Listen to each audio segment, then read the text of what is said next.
Hello મિત્રો, ચા તો આપણે બધા પીતા હોઈએ છીએ, પણ પરફેક્ટલી કઈ રીતે બનાવે ને હજી ઘણાને ખબર નથી કે ચા કઈ રીતે બને. તો ચલો, મને તો ચા ભાવે છે અને બનાવતા આવડે છે.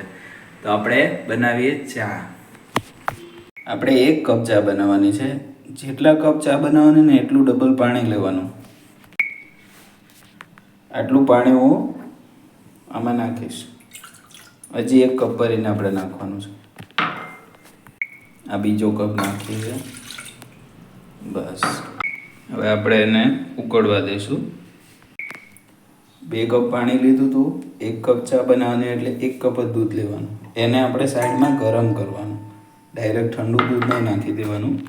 આપણું દૂધ અહીંયા ગરમ થાય છે, અહીંયા પાણી ગરમ થાય છે, ત્યાં સુધી આપણે ચાનો મસાલો બનાવી દઈએ.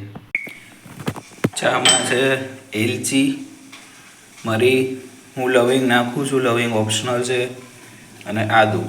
આટલું આપણે વાટીને અત્યારે જ નાખી દેવાનું. બધી વસ્તુ આપણે ખાંડાઈ ગઈ છે. આપણે દૂધ ગરમ થઈ ગયું છે, સાથે સાથે પાણી ઉકળે છે. એમાં આપણે જે બધું ઇન્ગ્રીડિયન્ટ્સ નાખ્યા હતા એ વળી જશે. સરસ રીતે એને ઉકળવા દેવાનું. ઉતાવળ નહીં કરવાની.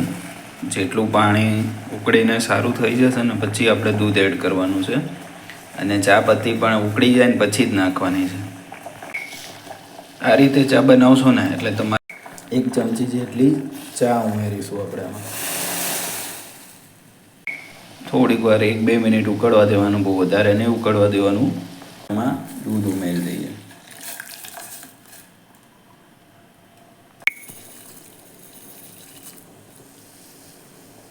બસ 2-4 મિનિટ ઉકળવા દેવાનું એટલે ચા આપણી તૈયાર. ચા પાકી ગઈ કે નહીં એ કેમ ખબર પડે? તો ઉપર જે તર છે ને મલાઈની એ છૂટી પડવા માંડે ને એટલે આપણો ચા પાકી ગયો છે. પરફેક્ટ 1 કપ જેટલી ચા બની. હવે જો તપેલીમાં કાંઈ બહુ વધુ નથી, તો આ રીતે તમે પણ ચા